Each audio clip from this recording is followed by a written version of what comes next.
Islam itu pokok-pokoknya terkorelasi. Jadi antara ini akidah, ibadah, bahkan turunannya muamalah sampai ke akhlak, itu nyambung semua, ada. Jadi kalau kita bicara ke manfaat, kalau ini kan mengonfirmasi yang ke sini, ke akidah. Yang tadi itu. Kalau kita bicara manfaat, berarti aspeknya ke muamalah tuh. Ya, khususnya terkait dengan lingkungan. Karena ibadah sendiri adalah praktek muamalah kita dengan Allah, pembuktian kebertuhanan kita kepada Allah. Kalau sudah bicara ke sini, umumnya kan arahnya ke sini nih. Ya, dampak kepada kehidupan kita dalam berinteraksi dengan lingkungan, dengan manusia, dengan kehidupan dan sebagainya. Maka Allah langsung menjawab, Allah sendiri yang langsung menjawab. Satu, manfaat sholat itu pertama, bisa melatih pribadi kita menjadi lebih baik. Menjadikan seseorang insan beriman menjadi baik. Masih ingat seseorang itu jadi baik kalau bisa mengelola dirinya kan? Nafasnya, jiwanya, supaya tidak berdiri sendiri di sifat fujur. Dan masih ingat apa yang saya sampaikan dulu sekali, ya kan? Fujur itu kalau sudah berdiri sendiri diprovokasi setan, wujudnya kan dua. Kalau bukan fahsya, itu mungkar. Fahsya keburukan yang bersumber dari syahwat, pornografi, porno aksi, LGBT, ya, dan turunan-turunannya, kata-kata jorok, kotor, itu fahsya. Mungkar yang diingkari oleh hati, perbuatan-perbuatan nampak, ya mohon maaf sekali, berdusta, kan, merampok, membunuh, menipu, korupsi, dan sebagainya. Ya ini nyogok, itu mungkar. Makanya saat nyogok kan hatinya mengingkari, saat korupsi hatinya mengingkari, saat tipu-tipu hatinya mengingkari, dan seterusnya. Ini mungkar. Nah, sholat, kalau benar mengerjakannya, itu bisa mencegah ini semua. Dan pencegahan diutamakan. Bukankah Anda yang mengatakan mencegah lebih baik daripada mengobati? Jadi kalau kita ingin mencegah diri berbuat ini dan menjadikan secara langsung menjadi baik, bertransformasi kepada soleh baik, maka ternyata latihan dasar pertama itu sholat. Maka dalilnya muncul Quran surah ke-29 tadi, ayat ke-45. Langsung saja kepada intinya. Innas sholata tanha 'anil fahsya wal munkar. Sungguh, perhatikan cara menerjemahkannya. Sungguh, sholat yang dikerjakan sesuai ketentuan dan aturannya itu. Innas sholah, ingat alif lamnya. Terjemahkan alif lamnya. Innas sholata, bukan inna sholata, innas sholah. Sungguh, sholat yang dikerjakan dengan benar itu sesuai dengan ketentuan dan aturannya. Tanha 'anil fahsya'i wal munkar. Maka hasil dari itu bisa mencegah pelakunya dari perbuatan keji dan mungkar. Jelas ya? Nah, jadi kalau ada orang-orang yang sholat tapi masih nampak pada dirinya perilaku keji, fahsya dan mungkar, dicek ini. Boleh jadi sholatnya belum sesuai dengan ketentuan dan aturannya. Nah, yang kedua, sholat menghadirkan ketenangan kepada jiwa. Lebih tenang. Orang sholat itu tenang bawaan jiwanya. Dan jiwa yang tenang melahirkan pikiran yang cemerlang. Jiwa yang tenang melahirkan perilaku yang menawan. Jiwa yang tenang melahirkan segala ide-ide yang penuh dengan kebaikan dan kemuliaan. Sedangkan di Quran surah ke-13 ayat ke-28, sumber ketenangan itu zikir. Ala bidzikrillahi tatma'innul qulub. Yakinkan pada jiwamu bahwa dengan berzikir kepada Allah itu hati cenderung menjadi tenang. Zikir itu banyak. Baca Quran, zikir.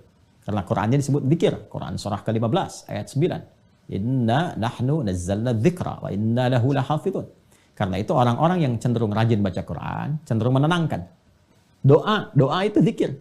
Quran surah ke-7 ayat 205. Wadhkur rabbaka fi nafsika tadarruan wa khifatan wa duna jahri minal qaul. Makanya doa cenderung menenangkan. Kemudian apa lagi? Kalimat thayyibah, astaghfirullah, alhamdulillah, Allahu akbar, subhanallah, itu bagian dari zikir. Ya, fa idza qadaitumus salata fadhkurullah. Kalau tuntas salat, zikir kepada Allah. Quran surah ke-4 ayat 103. Makanya orang-orang yang zikir itu kelihatan tenang. Ya, ahli zikir itu tenang. Enggak ada ahli zikir emosian. Tenang. Ahli zikir itu tenang, auranya, karismanya, macam-macam itu. Zikir. Dan salat itu puncaknya zikir karena memadukan semua itu. Dalam salat ada takbir, Allahu akbar. Dalam salat ada tahmid, alhamdulillah. Dalam salat ada apa lagi? Ada tasbih, subhanallah, subhana rabbiyal a'la wa bihamdi. Dalam salat ada istighfar, Allahumma ighfirli, subhanakallahumma bihamdika, Allahumma ighfirli. Dalam salat ada Al-Quran, Al-Fatihah baca Al-Quran. Ya, dalam salat rukuk sujud ada doa dan seterusnya. Gabungan. Makanya orang salat itu harusnya cenderung lebih tenang. Dan salat disebut zikir. Balik ke Quran surah 20, Thaha ayat 14. Disebutkan ketika Allah mengaitkan salat dengan iman, faedahnya zikir. Innani anallahu la ilaha illa ana fa'budni wa aqimis salata li dzikri. Ya, tunaikan salat dengan benar sebagai zikir kepadaku. Zikir kepada Allah itu puncaknya dalam salat. Makanya salat itu dahsyat. Jangankan salat saat mau dilakukan, tempat salatnya aja bikin tenang. Ya. 3. Sarana curhat terbaik yang mempercepat pengabulan doa. Ini, percepat terkabulnya doa. Sarana curhat terbaik kepada Allah. Ya, ingin menyampaikan apa? Curhat kita kan kepada Allah dalam bentuk doa. Quran surah ketiga contoh, Ali Imran ayat 38 sampai 39. Ya, tentang kisah Nabi Zakaria yang divonis nggak mungkin, yang mustahil kata manusia punya keturunan. Nabi Zakaria sudah beranjak sepuh, fisiknya sudah letih, rambut memutih. Ya, istri terutama divonis dengan hal-hal teknis secara medis yang katanya tidak mungkin punya keturunan. Apa yang dilakukan? Curhatnya kepada Allah. Beliau salat. Salat tuh, solusinya salat.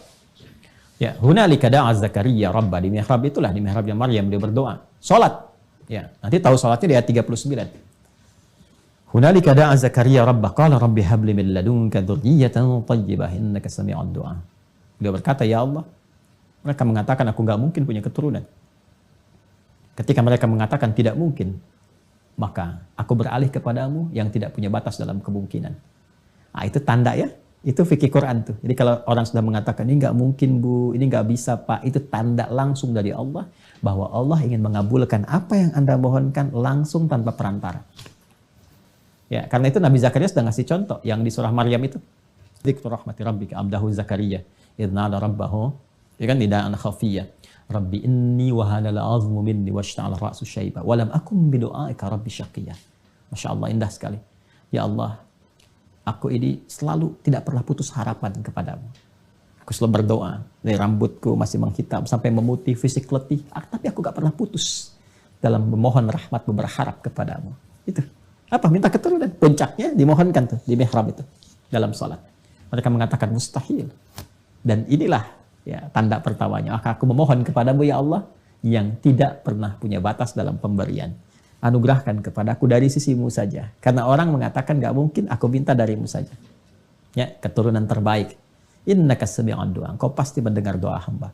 Kalau yang pada maha mendengar pun belum dikabulkan, lantas kepada siapa lagi hamba mesti memohon? Apa yang terjadi? Fanadatsul malaikatu wa huwa qa'imun yusalli. Itu dalilnya. Fil mihrab. Maka seketika turun malaikat, sedangkan Nabi Zakaria itu masih berdiri dalam sholat. Masih berdiri. Artinya belum selesai sholatnya. Baru selesai berdoa. Seketika turun, menyampaikan, Annallaha yubashshiruka bi Yahya. Beri kabar, kau akan punya anak. Dapat kabar dari Allah, jadi kabulkan, akan punya anak, istrimu akan mengandung. Ya, dan namanya diberikan oleh Allah Yahya. Hidup yang kata orang mustahil. Ada dari rahim seorang perempuan yang divonis secara medis, klinis, monofus dan mandul punya keturunan, kata Allah, gak ada yang mustahil bagiku. Jadi, terjadi. Mudah bagi Allah menjadikan segala yang bisa terjadi. Salat mempercepat hadirnya kesuksesan dan kebahagiaan. Ya. Kita gabungkan 4 dan 5, mempercepat kesuksesan dan menghadirkan kebahagiaan. Sukses dan bahagia. Ya, komplit tuh 5. Salatnya 5 waktu, 5 faidah. Sukses dan bahagia. Kalau kita gabungkan sukses bahagia ini, namanya falah. Singkatnya begitu. Falah. Falah itu sukses dan bahagia. Quran surah ke-23 ayat 1 dan 2. Qad aflaha al-mu'minun. Saya lagi ke sini, orang beriman. Ya, Quran surah 23 al-mu'minun ayat 1 dan 2. Qad aflaha al-mu'minun. Orang beriman, kalau benar-benar iman melekat pada dirinya, identitas berimannya bagus, diimplementasikan imannya dengan ibadah yang benar, pasti menggenggam kesuksesan dan kebahagiaan. Apa ciri pertamanya? Alladzina hum fi salatihim khashi'un. Ternyata pengantar pada kebahagiaan, kesuksesan itu salat. Ya. Dan ini yang paling diharapkan oleh manusia. Ya, tingkat tertingginya itu kan ini, iman. Jadi tingkat tertinggi insan beriman itu, pokoknya terserah, yang penting saya salat itu karena Allah perintahkan. Itu aja. Karena saya beriman, saya salat. Ya, tapi kan tadi saya katakan, ada yang ciri khas anak-anak, ada yang orang dewasa matang dengan kedewasaan dan akalnya, ada yang dewasa kekanak-kanakan, masih nanya juga dan sebagainya. Ya, maka butuh motivasi. Apa di antara motivasi yang terkuatnya ini? Sukses, bahagia, sukses, bahagia.